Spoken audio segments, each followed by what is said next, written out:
This piece sat out yesterday after I built onto it until about 10 at night, and then I put plastic over it. About 15 minutes ago, I laid a single layer of towel at the juncture of the coil and the base just to soften up the base a little bit because I want to make this fatter. So I'm going to start on the inside.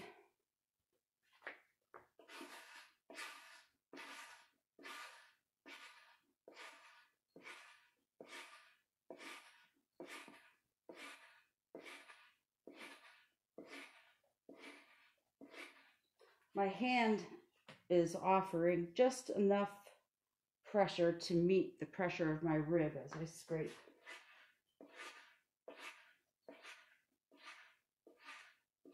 And sometimes almost with a little bit of an attitude of lift.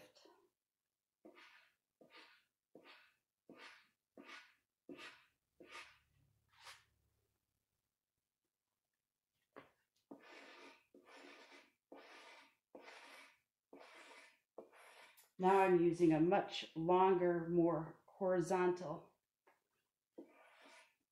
sweep on the inside.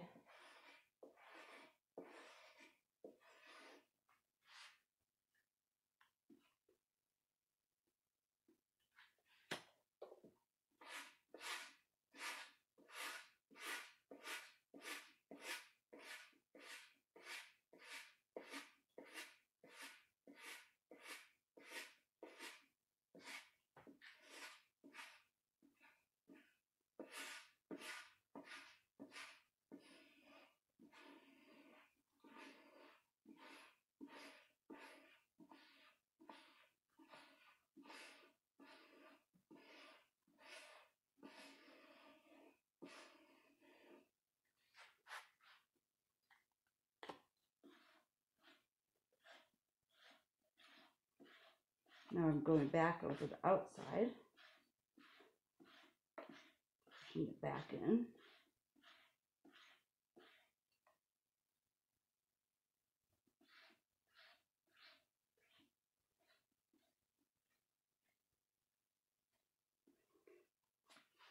So what I'm trying to correct is I thought that my base was too tall to become a triple leaf like this one.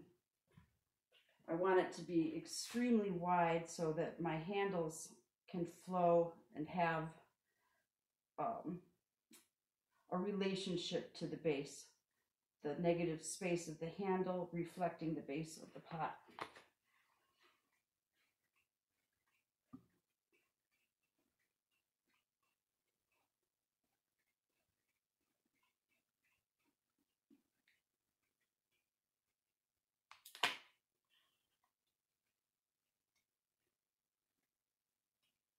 My inside hand is kind of, again, has a little bit of an attitude of lift as I scrape into it.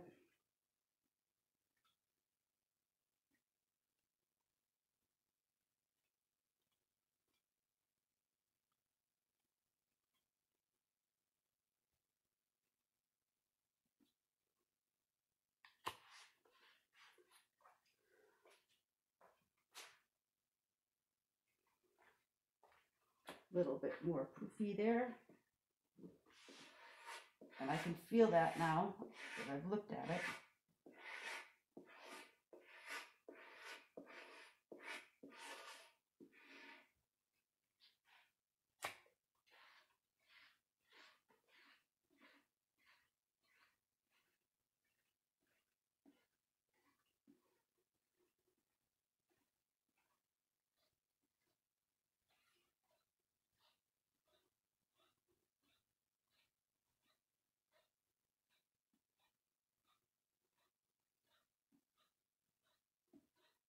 I always make sure that if I start a motion, I continue in the same way all the way around.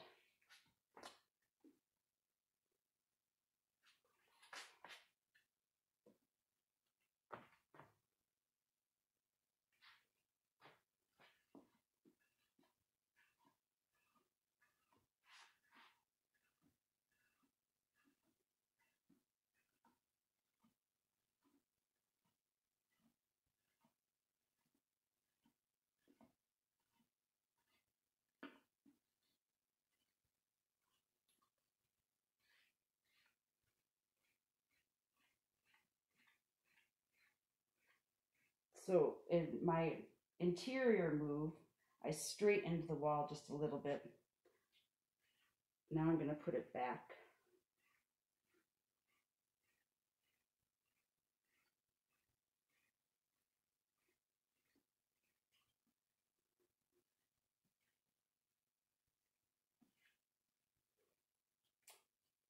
The bases of my pieces represent the ancient water jug, and I often think of how important it must have been for early peoples to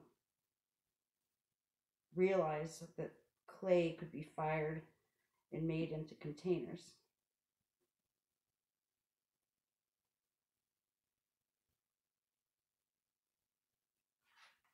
And in geometry, something close to a sphere holds the most water for the surface area.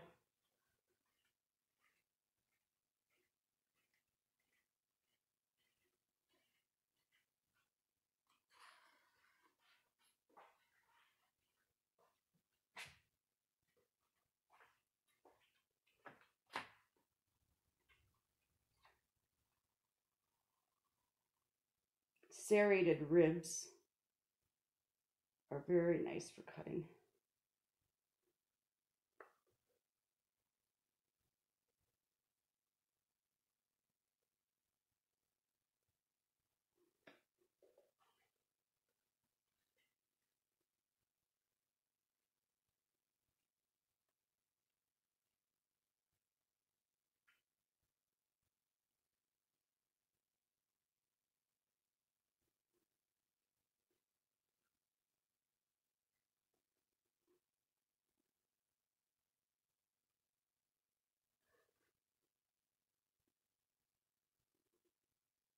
Now I'll come back and do more of that throughout the day. A little bit here, a little bit there.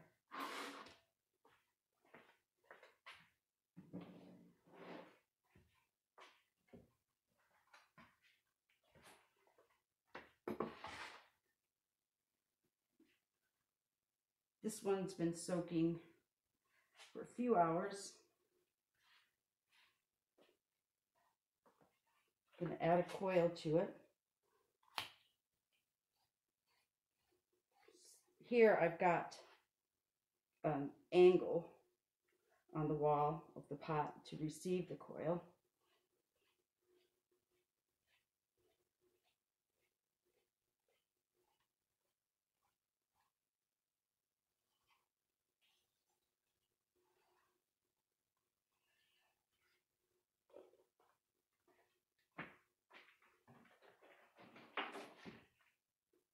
So I started with 9 pounds on my base, and this is,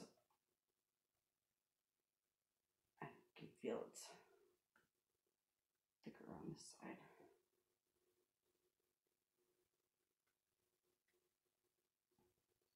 This is a 4-pound coil.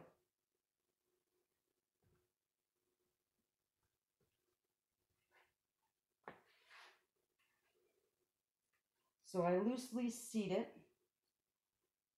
with most of the weight tending towards the inside. And I've left this gap here, because as I attach the coil and squeeze, I'll be moving it around.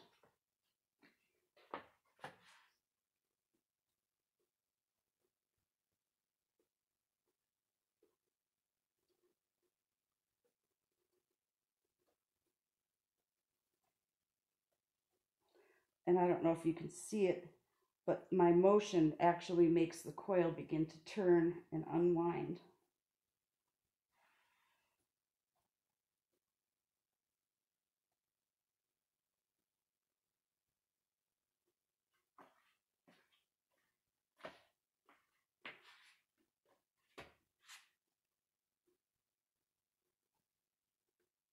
Yeah, it's thicker on this side. So I'm going to squeeze a little bit harder.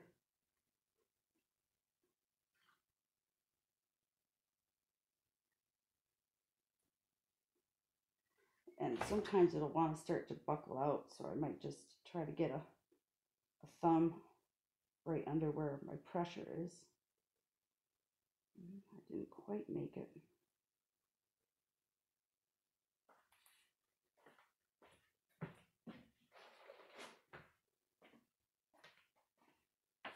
So I'll take a bigger lump than I might really need. Splice it in there.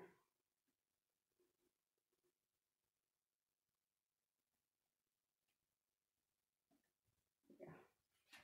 I've got a thin place here at the end.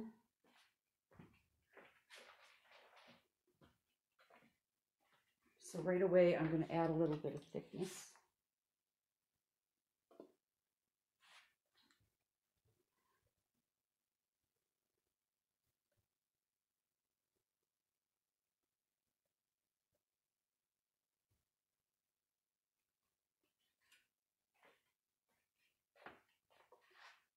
Then I compress the base just a little bit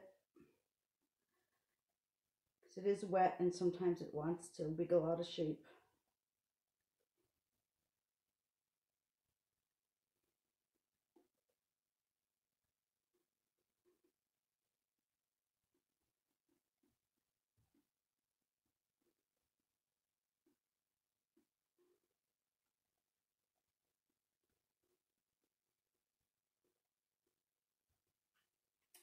This little move took me years of practice to be able to scrape the clay off and gather it in my hand.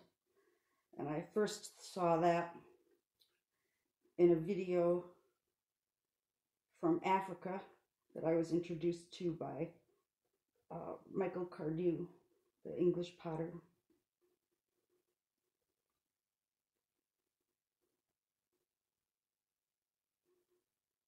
I found his book, Pioneer Pottery, when I was 15 and had just made my first pot.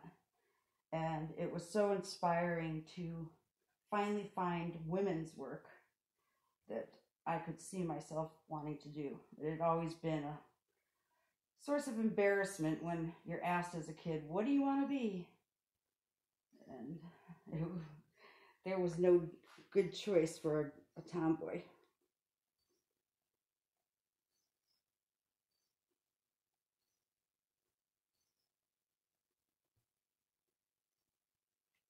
Now on the inside, I'm going to press the base of the pot out just a little bit.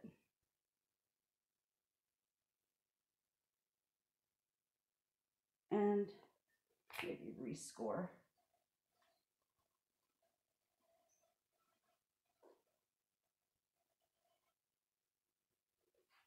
Then pull some down.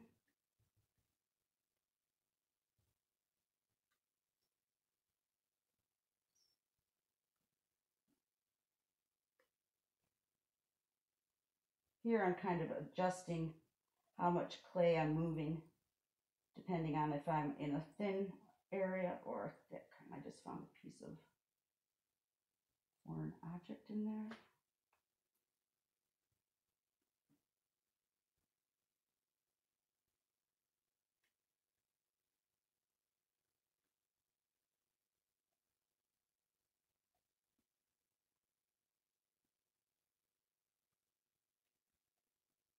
Still a little thin.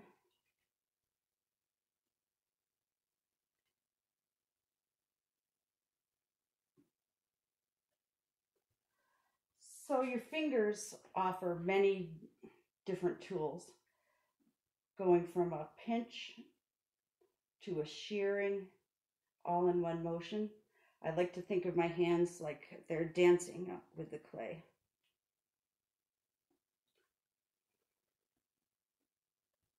Here I'll be using a motion where I'm squeezing the clay up, but also because I wanted the shoulder to come in, I'll have an attitude of my two hands feeding each other, going inwards. If I were going to make it bigger, I might do the opposite, and as I squeeze up, also squeeze out.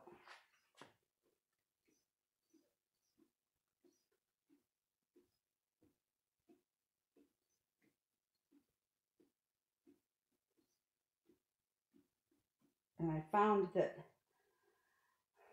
I give as much attention to releasing as I do grasping.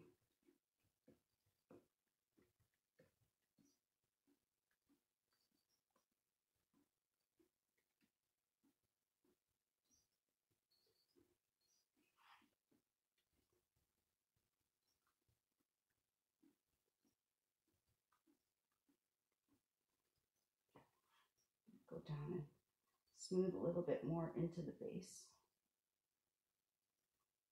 So you can feel your finger dig in and grab a little clay and then smear it.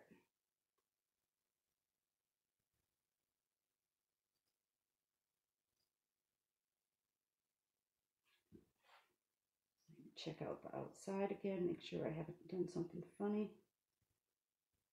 Here I can take a little extra off. Feels thicker.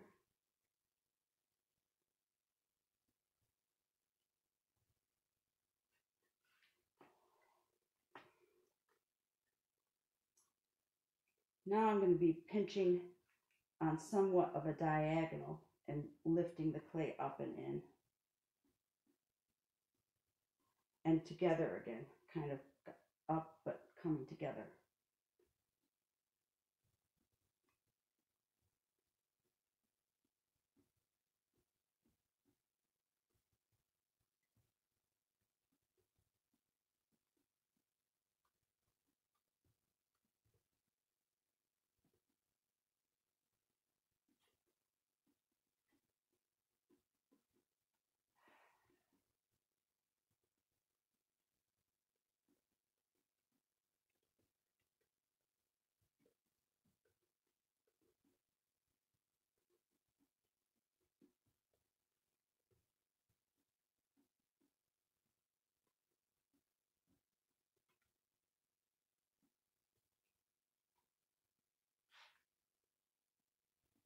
Maybe I'll come down the opposite angle of what I did last time.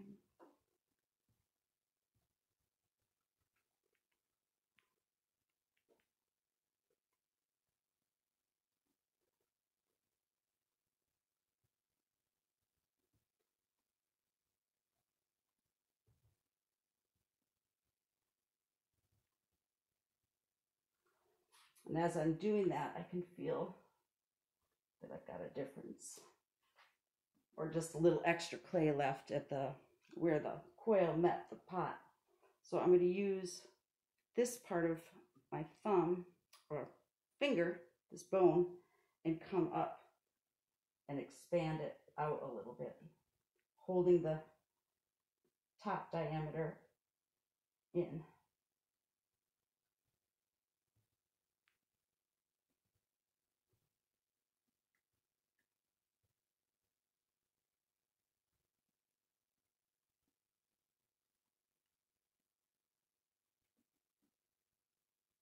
I need a little extra clay again.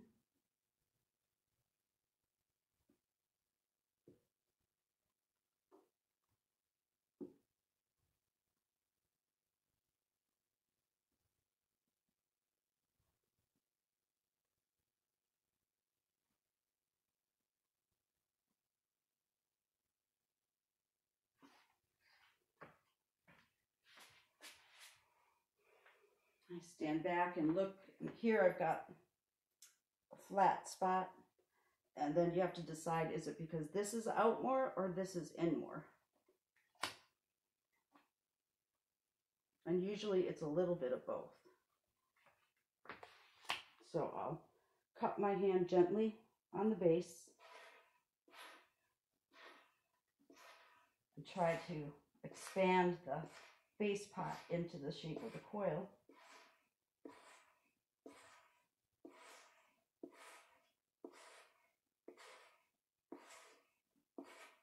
I just hit a soft spot, so it went out a little further.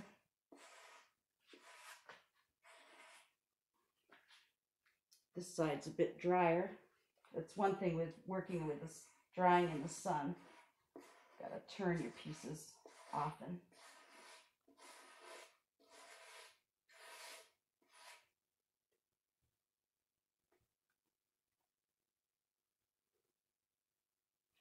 And sometimes when it's getting out of shape, I find just like a little wiggle will put it back or show you where the weakness is.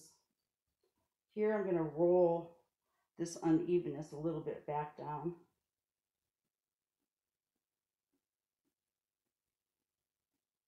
The closer I get to the edges and finishing it, the more compressing of that edge will be done.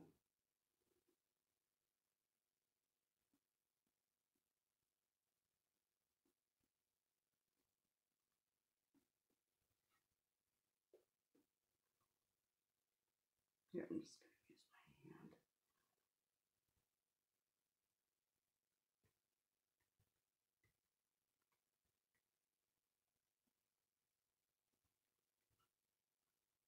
Making a mess.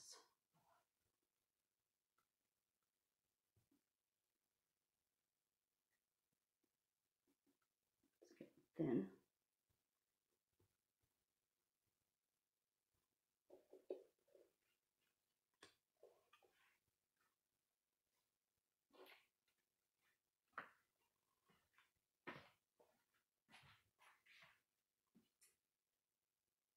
Well, I'm not terribly pleased with it at this point, but might be able to fix it up.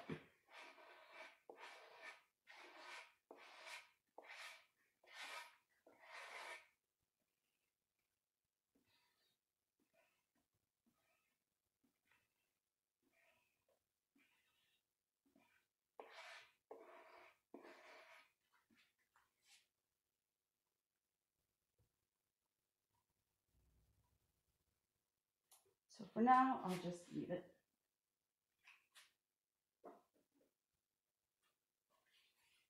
You can see I use a softer clay for my coil, so it's really pretty soft. Still want to press this out. And that's it for that step.